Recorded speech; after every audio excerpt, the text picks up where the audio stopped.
안녕하십니까 애청자 여러분, 놀라운 부동산 놀부입니다. 자, 요즘에 이 LH 사건 때문에 뭐 여러 개의 그 이전의 과거 사례들까지 다 드러나면서 크게 문제가 되고 있죠. 자, 여기에 따라서 지금 3기 신도시의 존폐 위기가 왔다고 해도 무방할 정도로 굉장히 큰 논란이라고 볼 수가 있겠는데, 이게 그대로 진행되더라도 이게 시간적인 문제일 겁니다. 그 사이에 이 공급 부재가 낳는 또 다른 부작용을 우리는 꼭 생각을 할 수밖에 없겠죠.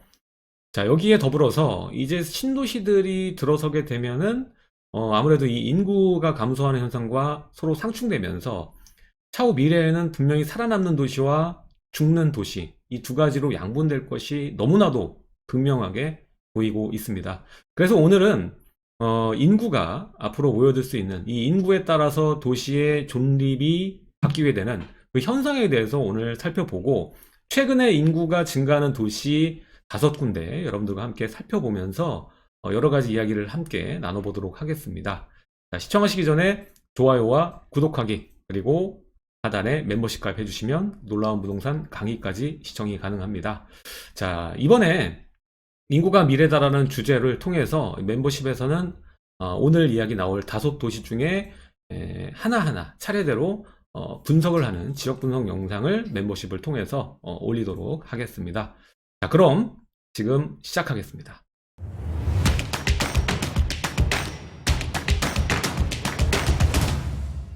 자, 저는 걱정이 많이 되는 게 뭐냐면, 이제 인구가 감소하고 생산 인구가 줄어들고, 지금 저출산이잖아요. 지금 여자가 평생 한 명의 아이도 낳지 않는 통계를 가지고 있고, 전 세계에서도 우리나라가 거의 최고 수준으로 저출산 국가인데, 지금 이렇게 마구마구 신도시들이 들어서게 되면, 지금 얘기하는 도시들 굉장히 많죠.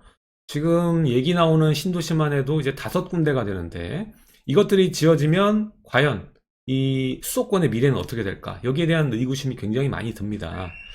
자, 지금 현재 이 정부에서도 최초의 규제를 계속적으로 낼 때 동일하게 했던 소리가 주택은 부족하지 않다라는 얘기였습니다. 이 말은 반은 맞고 반은 틀린데, 일단 총량론으로 봤을 때, 주택의 총 개수로 봤을 때는 부족하지 않은 것이 사실입니다. 하지만 수요자들은 이 낡은 아파트보다는 새로운 아파트, 그리고 지금 트렌드에 맞는 새로운 기술이 들어간 주택을 원하죠. 그런 면에서 봤을 때는 주택이 부족하다고 볼 수가 있는 겁니다. 그래서 주택 총량이 부족한 것이 아니라 양질의 주택이 부족한 것이 지금의 사회적인 문제인데, 본인들이 주택의 총량은 부족하지 않다고 해놓고선 지금 총량을 늘리는 정책을 피고 있단 말입니다. 그래서 맞지 않는 거죠. 사회 문제를 해결할 수 있는 근본적인 대안이 될 수 없다라는 겁니다. 이제는 수도권에 더 신도시를 만들어내는 것도 면적이 이제 부족할 정도로 수도권으로 팽창이 되는데, 나중에 결국 미래의 인구 감소는 필연적인 거죠. 그래서 인구가 감소되고 인구가 몰리는 지역은 한정돼 있을 겁니다. 그러다 보면 그 와중에 이 여러 신도시들 중에서 1기고, 2기고, 3기고 간에 죽음의 도시가 만들어질 수밖에 없다는 거죠. 가까운 나라 뭐 미국도 그렇고 해외도 지금 보시게 되면 중앙으로, 도심지로 인구가 계속적으로 몰리고 직장 중심으로 모이기 때문에 나머지 지방권이나 이런 곳은 소멸하고 있는 상황인데, 우리나라는 여기에 역행하는 지금 정책을 피고 있다라고 저는 생각을 합니다. 그래서 양질의 주택을 늘려야 되는데 본인들이 총량은 부족하지 않다고 얘기를 해놓고선 총량을 늘리는 정책을 지금 피고 있다. 다 이제 택지 개발해가지고 주택을 만들어내고 있지 않습니까? 기존의 주택을 허물어서 짓는 것이 아니라. 그래서 이게 저는 난개발이다, 이렇게 보고 있습니다. 그리고 서울에서 개발해야 될 수 있는 자리가 정말 많은데 이런 쪽은 개발을 안 하고 결국엔 이 새로운 택지를 밀어가지고 자연경관을 뭐 망치는 건 두 번째 문제라고 치더라도, 결국 10년, 20년, 뭐 20년까지도 안 가고 10년만 뒤로 가도 이렇게 죽음의 도시, 슬럼화된 도시들이 생겨나게 될 텐데 왜 이런 정책을 피는지 저는 이해를 도무지 할 수가 없었는데, 이번 사태를 보니까 어느 정도는 이해가 가더라고요. 왜 택지 개발을 해야 되는지. 자, 우리는 지금 그래서 굉장히 중요한 기로에 있는 겁니다. 여러분들이 잘못 고르면은 여러분들이 고른 도시가 죽음의 도시가 될 수 있기 때문에, 그렇게 되면 결국에는 여러분들 자산이 증가하는 게 아니라 오히려 축소되는 결과를 맞게 될 수 있습니다. 자, 그래서 뭐 결론적으로 지금 현재 시점에서 보면은 다수의 일자리를 가졌거나 아니면은 인구를 모을 수 있는 특성을 지닌 도시, 예, 어떤 특성을 가졌을까? 뭐 이게 중요하겠지만 특성을 가진 도시는 살아남을 수 있고요. 나머지 도시는 결국 살아남지 못하고 뒤로 후퇴될 겁니다. 자, 여기 인구를 모을 수 있는 특성은 지금 3기 신도시도 마찬가지죠. 신축, 새로운 주택이 들어서고 뭐든지 다 새 것으로, 그리고 도시 개발도 어떻게 보면 기술의 한 측면이기 때문에 새로운 인프라과 기술이 들어가는 도시를 누구나 원하지 않겠습니까? 근데 이것도 잠시뿐일 수 있다라는 것이고, 결국에는 일자리나 뭐 학군 이런 것들이 받쳐줘야지 오래, 예, 차후에 뭐 건물들의 내용 연수가 지나도 살아남을 수 있는 도시가 되지 않나라는 생각을 해봅니다. 그래서 결론적으로 지금의 선택이 여러분들의 10년 뒤의 자산을 결정한다. 이건 굉장히 중요한 메시지라고 보고, 결국 인구가 계속 모여들고 빠지지 않을 수 있는 그런 자리가 어딘지 생각하고 여러분들이 진입하는 게 그 무엇보다 지금 중요하다, 이렇게 볼 수가 있겠습니다. 지금의 공급은 다 이제 신도시로 편성을 하기 때문입니다. 자, 저는 굳이 신도시가 아니어도 충분히 집값을 잡는 정책을 필 수 있다고 생각을 하는데, 오히려 이 양도세 중과로 거래를 못하게 하면서 기존 주택이 거래를 할 수 없으니까 당연히 거래할 수 있는 물량이 부족해지면 가격은 오를 수밖에 없겠죠. 이 현상 이후에 우리 서울이 얼마큼 올랐는지 한번 확인을 해보면, 자, 2018년 4월 이때가 이제 양도세 중과가 들어간 시기죠. 이때부터 21년 지금 현재에 이르기까지 상승률을 보게 되면은 여러분들이 생각하는 것과는 약간 다를 수 있습니다. 왜냐? 강남보다 오히려 지금 노원구, 도봉구 상승률이 훨씬 높죠? 지금 노원구가 44%로 가장 서울에서 높이 오른 지역이고요. 그리고 구로구 보십시오. 구로구 40%. 그쵸? 금천구 32%. 오히려 소초, 강남, 송파, 강동구 같은 경우에는 30%대도 없습니다. 다 21%, 24%, 28%, 23%. 이 정도밖에 되지 않아요. 근데 또 이것만 보고 있으면 안 됩니다. 자, 양도세 중과가 이렇게 되면서 집값이 이렇게 올랐는데, 강남이 아니라 노원이랑 도봉이랑 서울 외곽 지역이 많이 올랐네? 그럼 서울 외곽 지역에 투자하는 것이 좋겠네라고 그냥 단순하게 생각하시면 안 된다는 거죠. 지금은 규제 부작용으로 인해서 높은 가격일수록 대출을 받을 수 없는 생태계로 바뀌었죠. 예. 그러다 보니까 이런 구조가 만들어졌다고 보시면 되고, 아직까지 대출이 용이한 지역 같은 경우에는 꾸준한 상승을 가져가고 있다로 우리는 볼 수 있겠습니다. 자, 그럼 모두 다 올랐을까? 그건 또 아니란 얘기죠. 전국으로 봤을 때는 다 상이한 퍼센테이지를 보이고 있습니다. 일단 수도권인 서울, 인천, 경기 같은 경우에 모두 상승했고, 제가 이전에 작년 영상에서도 말씀을 드렸지만은 인천 같은 경우에는 오름폭이 굉장히 적었다고 말씀을 했죠. 지금 보시면은 서울은 이 35% 오르는 동안, 평균적으로 32% 오르는 동안 인천은 12% 정도 올랐습니다. 여기에는 이면적으로 일단 공급량이 인천이 적지 않았기 때문에 거기에 대한 영향이 있었다고 볼 수가 있겠고요. 경기도 측면으로 봤을 때 이제 24%가 넘는 그 상승을 보여줬는데, 이 모든 것을 봤을 때는 경기와 인천의 모멘텀이 스스로 작용해서 올랐다고 판단하기보다는 이제 서울의 집값이 크게 오르고 규제가 들어가다 보니까 거기에 따라서 수도권도 따라서 갭매우기를 했다, 뭐 이 정도로 볼 수가 있는데, 수도권은 상승인데 반해서 다른 이 지방 도시 같은 경우에는 흥망성쇠가 아주 크게 다르게 포진해 있습니다. 일단은 간단하게 말해서 크게 하락한 지역은 없다는 것이 또 중요한 부분이겠고, 다만 이 강원도, 충청북도, 경상북도, 경상남도, 전라북도는 마이너스를 보이고 있는데, 지금 광역시가 위치를 한 지역 같은 경우에, 그리고 이 특별시, 세종 같은 경우나 또 세종에 붙어있는 대전 같은 경우에는 또 크게 올라간 모습을 보여주고 있거든요. 그래서 부산 같은 경우에 이제 8%가 넘게 올랐고, 부산은 이전에도 또 상승을 보였었기 때문에 지금은 2018년 4월부터의 그 상승률을 그림으로 보여주는 거기 때문에 그걸 염두에 두시고 보셔야 될 것 같아요. 자, 그래서 대구가 17%, 울산이 5%가량, 부산이 8%가량. 그리고 부산하고 울산을 보시게 되면은 그 이전부터 봐야 되는데, 2018년 이전에도 상승기가 있었고 멈췄다가 규제 지역으로 선정이 됐다가 풀리면서 다시 상승한 것을 또 우리가 감안을 해야 될 겁니다. 그리고 광주, 그리고 전라남도 같은 경우에도 지금 광주가 10%, 그리고 전라남도가 평균 5% 정도 상승을 했습니다. 자, 이런 것을 봤을 때 살아남는 도시와 살아남지 못하는 도시의 그 특이점이 선명하게 드러난다는 거죠. 자, 대구 같은 경우나 뭐 울산, 부산, 광주 같은 경우 여러분들 다 알다시피 이제 광역시이기 때문에 인구가 모여서 살고 있는 지역 같은 경우에는 집값이 빠지지 않았다는 것이고, 이 나머지 도시 같은 경우에는 인구가 분산되고 증가 속도가 굉장히 느리기 때문에 거기에 따라서 집값이 크게 성장하지 못했다라고 볼 수 있겠습니다. 결국 이 그림을 보시면 결국 인구가 어디에 있는지, 그리고 어디에 몰리고 있고 어디로 이동하는지를 한 번에 볼 수 있는 그림이라는 겁니다. 자, 이렇게 이 각 도시는 인구가 그만큼 가장 중요하다고 볼 수가 있습니다. 자, 2018년부터 현재까지 규제가 들어간 처음부터 지금 현재까지의 그 패턴을 보면 규제로 인해서 갭매우 기장이 펼쳐졌다, 이렇게 볼 수가 있겠습니다. 서울의 중심지로 그 이전부터 계속된 상승 에너지가 결국 규제를 맞게 되면서 외곽과 서울 외곽 그리고 수도권의 중심 지역까지 이 온기가 퍼져 상승 국면을 맞고, 그 이후에 또 규제가 들어가면서 수도권 전체까지 확산되면서 가격이 갭이 메워지는 그런 양상을 보였다라고 볼 수가 있겠습니다. 자, 근데 우리가 봐야 되는 건 뭐냐면 2018년 4월 이후에 이 중과가 들어가면서 규제가 25번까지 오면서 이 상승을 보여주는 패턴만 볼 게 아니라, 그럼 그 이전에는 어땠냐? 이게 또 중요한 부분이 되겠습니다. 그래서 2018년 이전의 상승률을 보면은 이런 지금 노원이 1위가 아니라 강남이 1위였단 말이죠. 강남, 마포, 용산, 성동구가 플러스에서 양천구까지 여기가 강세였습니다. 예, 특히 재건축이 먼저 오르고 나머지 이제 신축급, 준신축급들이 올라주면서 상승을 견인을 했었는데, 규제 이후에 이 중저가 단지의 무서운 상승이 이루어지면서 특히 저가잖아요. 그리고 화폐 가치는 떨어지니까 오르는 게, 원래 저가 단지는 2, 3천씩 올라야 정상인데 화폐 가치가 떨어지면서 5천, 1억씩 올라가니까는 이 상승률이 어마무시하게 올라가는 겁니다. 그래서 지금 결과론적으로 봤을 때 노원구가 44%로 가장 높은 이 3년간의 상승을 보여준 겁니다.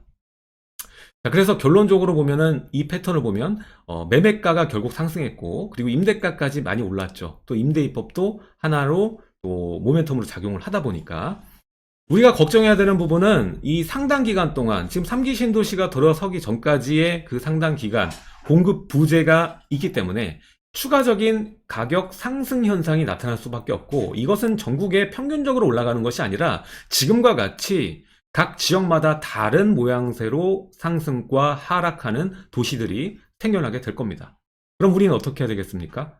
앞으로 살아남을 수 있는 도시를 찾아내고 여러분들이 진입을 하셔야겠죠. 자, 해당 데이터를 보시게 되면요.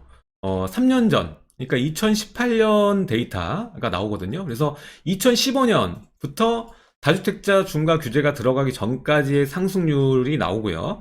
그 다음에 2015년부터 현재까지의 상승률이 나와요. 근데 아까 지도에서 보셨듯이 노원이 셌고 또 구로나 이런 금천 이런 쪽이 세게 나왔잖아요. 강남보다 오히려 상승이 높았잖아요. 근데 이거를 보면은 2018년 3월 다주택자 중과 이전까지는 우수입지가 많이 올랐어요. 그래서 성동구가 18%고 강남구가 19%고요. 서초구가 16%예요. 오히려 관악구나, 그렇죠? 관악구나 금천구, 구로구는 10%를 좀 간신히 넘을 정도밖에 안 되거든요. 근데 지금 보세요. 지금 최종은 보면은 아까 말했던 이제 금천구 볼게요. 구로구 볼게요. 36%. 이게 뭐 높으니까. 구로구랑 강남구 비교해 볼게요. 강남구는 23%예요. 그러니까 역전을 하고도 위로 올라간 거예요. 지금 화폐 가치가 한번 떨어지고 배팅하는 속도나 금액이 커지니까 저가 단지들도 이제 1, 2천 올라가는 게 아니라 5천, 1억씩 올라가니까 결국에는 수익률 측면으로 봤을 때 지금 2018년 4월부터 지금 현재까지는 강남보다는 오히려 구로구가 더 높았다는 거예요, 수익률이. 예, 여기 이면에는 아까도 말씀드렸지만 규제가 부작용을 이런 식으로 발현시킨 거죠. 그러면 어디가 저평가고 어디가 고평가일까는 여러분들이 너무나도 쉽게 또 알 수가 있는 겁니다. 자, 근데 오늘의 주제는 살아남는 도시들이죠. 그래서 수도권 쪽을 한번 보도록 하겠습니다. 일단 많은 인구들이 전입을 하면서 서울에서 수도권으로 밀려나고 있습니다. 여기에는 본인이 직접 가시는 분들도 있을 거고, 3기 신도시를 기다리면서 울며 겨자 먹기로 주거지를 이동하시는 분이 상당히 많았다라고 표현할 수가 있겠습니다.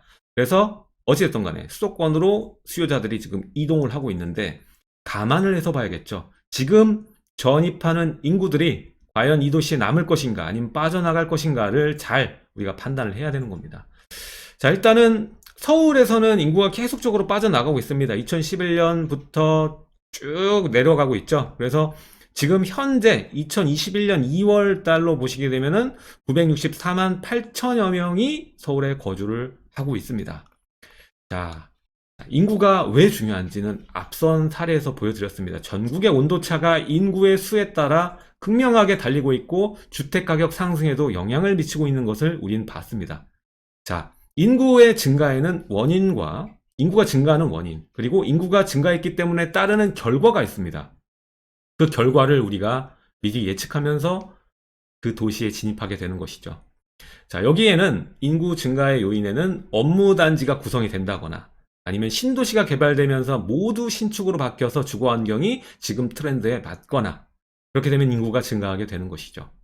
자, 이번 3기 신도시도 마찬가지입니다. 이 도시들 중에 이 업무단지까지 구성이 되면서 아주 잘 자라는 신도시가 있을 것이고, 실패하는 신도시 아니면 정말 오래 걸려서 뭐 10년이나 20년 뒤에서야 완성이 되는 신도시까지 아주 다양한 구성이 될 것이다 라고 보여집니다.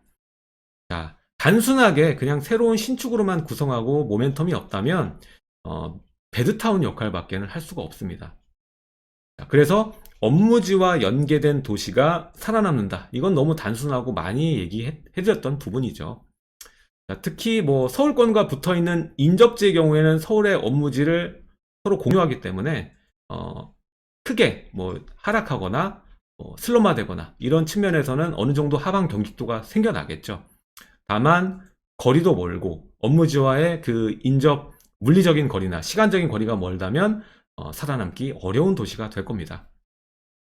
자, 아무래도 3기 신도시는 새로운 신축이기 때문에 1기, 2기 중에서 이러한 슬럼화를 맞게 되는 도시들이 생겨날 확률이 굉장히 높죠. 자, 근데 인구가 증가하게 되면 어떤 결과가 있느냐? 일단은 인프라가 늘어나고요. 그 인프라가 늘어나는 과정에 단순히 생활 편의성만 증대되는 것이 아니라 여기에 많은 자본들이 오르게 되고 학군이 형성되고 하게 되면 땅값 자체, 집가가 오르게 됩니다. 그렇게 되면서 집가가 상당 수준까지 올라가서 높은 가격대를 형성하게 된 도시는 어떻게 될까요? 브랜드 가치를 갖게 되죠. 지금 뭐 일례로 뭐 광교 같은 도시나 이런 데 보면 아예 브랜드가 됐죠. 처음에 광교 얘기 나왔을 때는 뭐 거들떠 보지도 않았습니다. 근데 지금 이렇게 높은 가격을 형성하게 된 도시가 됐기 때문에 이렇게 형성이 된 도시는 쉽게 수요가 빠져나가지 않고 오히려 지속적으로 내용 연수가 지남에 따라 새로운 인구들이 들어오게 됩니다. 처음에는 상위층이 들어왔다가 두 번째는 중산층이 들어오고 마지막 하위층까지 내용 연수에 따라 들어오는 인구는 계속적으로 순환이 된다는 것이죠. 그래서 제가 드리고 싶은 말씀 뭐냐면 지금 당장의 도시 그냥 신축이라고 해서 무조건 좋아서 가격 적당하네 하면서 여러분들이 진입하고 청약 넣으시지 마시고 당장이 아니라 10년 뒤를 보라는 겁니다. 도시의 미래를 여러분들이 예상을 해보는 거죠. 자, 지금 당장 공급이 많아서 하락한다고 해서 계속 하락하는 것은 아닙니다. 이게 무슨 말이냐면 지금 우리가 많은 도시들이 있었는데 이전을 생각하면 동탄 어땠습니까? 불과 2년 3년 전만 해도 여기는 들어가면 안 된다, 폭락한다 라는 얘기 굉장히 많지 않았습니까? 뉴스에도 많이 나왔고요. 그때 당시엔 공급이 많았지만 서서히 미분양 소진되고 하다 보니까 서울 폭등하면서 수요 분산되고 하다 보니까 결국엔 어떻습니까? 바로 올라가지 않습니까? 반등. 예. 그러니까 지금 당장 공급이 많은 지역이라고 해서 빼놓고 보지 말라는 겁니다. 계속해서 하락하는 건 아니거든요. 이유와 요인이 있으면 반등할 수 있다라는 것입니다. 그래서 도시의 미래가 있다면 결국 인구는 늘어나고 결국 다시 상승하게 된다라는 것입니다.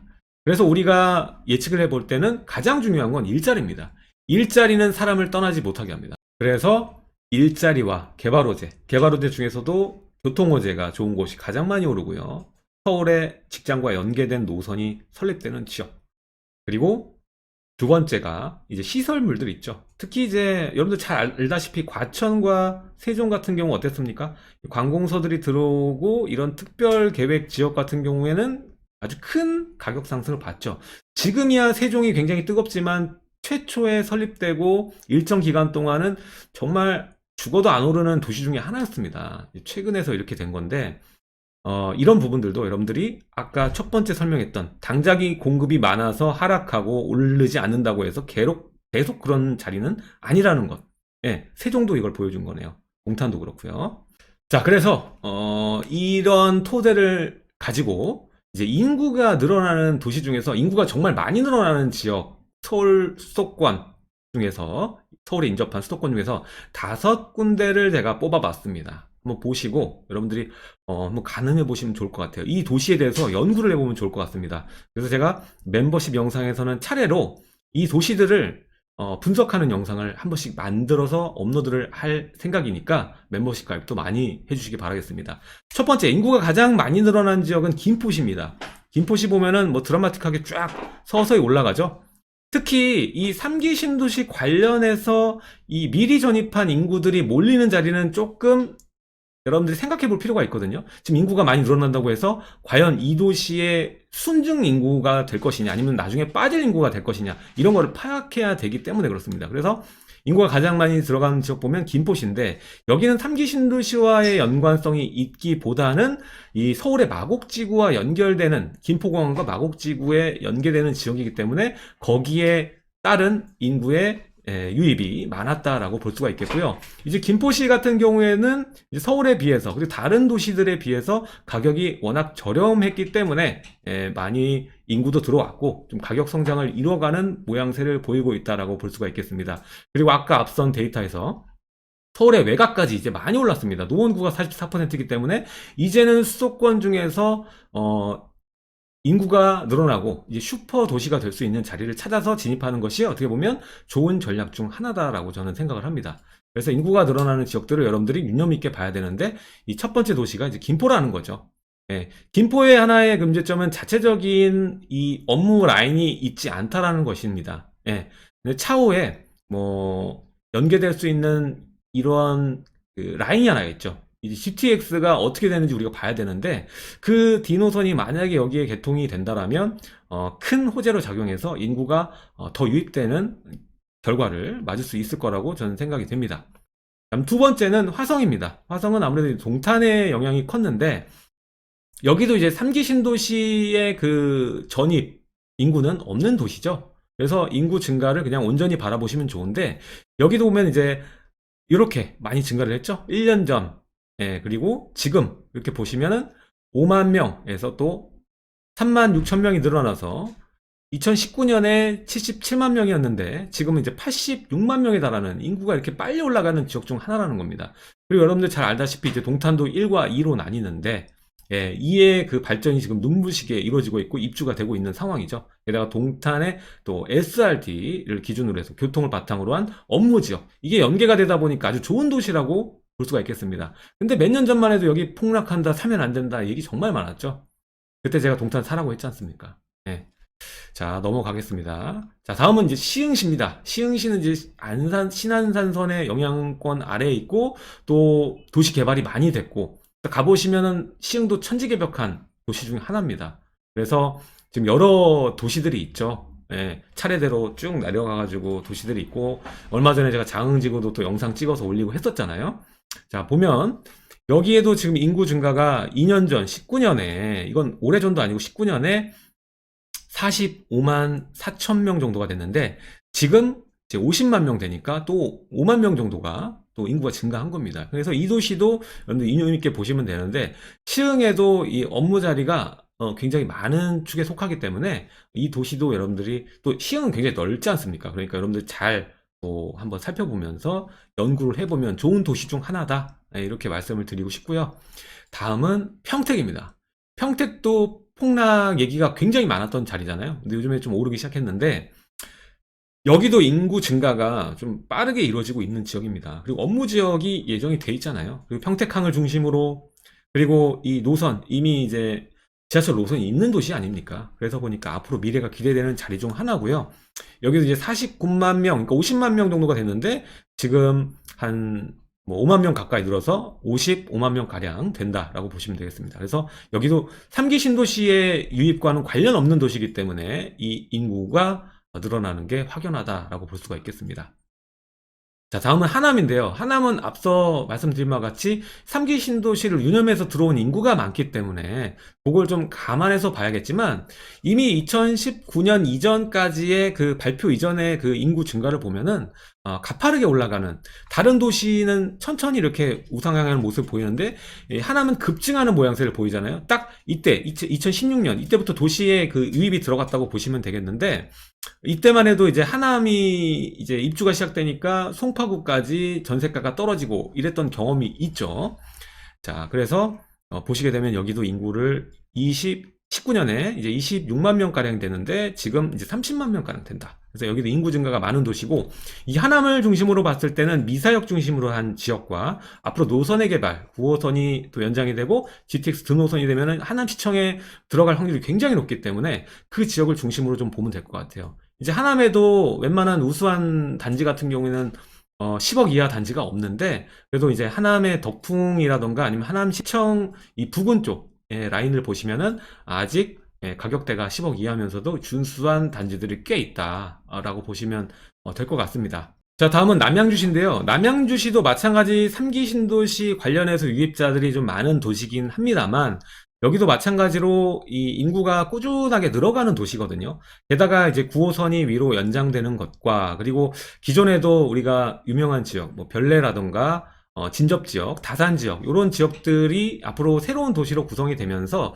또 왕숙이라는 도시가 들어왔을 때 좀 연계가 될 수 있는 도시거든요. 그냥 3기 신도시만 딸랑 들어가는 게 아니라 이미 주변에 괜찮은 도시들이 있기 때문에 이것들이 결합되면서 앞으로 성장할 수 있는 모멘텀은 굉장히 크다라고 볼 수가 있겠습니다. 그리고 교통도 뭐 하나가 아니라 두세 개 노선이 깔릴 예정이기 때문에 이 지역 도시의 발전은 앞으로 우리가 눈여겨보면 좋지 않을까라는 생각이 들고요.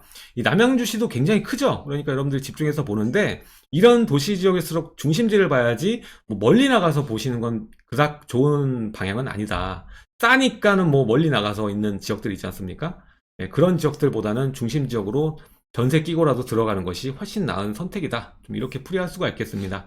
자, 오늘 영상 좀 길었는데 여기까지 하도록 하고, 각 도시마다 좀 분해를 해가지고 제가 해당 지역들 대장 아파트는 뭔지, 그리고 주변의 시세는 어떤지 같이 여러분들과 살펴보면서 살펴보도록 하겠습니다. 어떤 호재가 어디에 깔리게 되는지, 이런 것들 보면 재미있겠죠. 요거는 멤버십 영상에서 좀 풀어보도록 하겠습니다. 자, 지금까지 긴 시간 시청해주셔서 감사드리고요. 다음 시간에도 좋은 내용으로 여러분들 찾아뵙도록 하겠습니다. 하단에 좋아요와 구독하기 부탁드리고요. 멤버십 가입해주시고 남은 영상들 추가적으로 시청해주시면 감사하겠습니다. 감사합니다.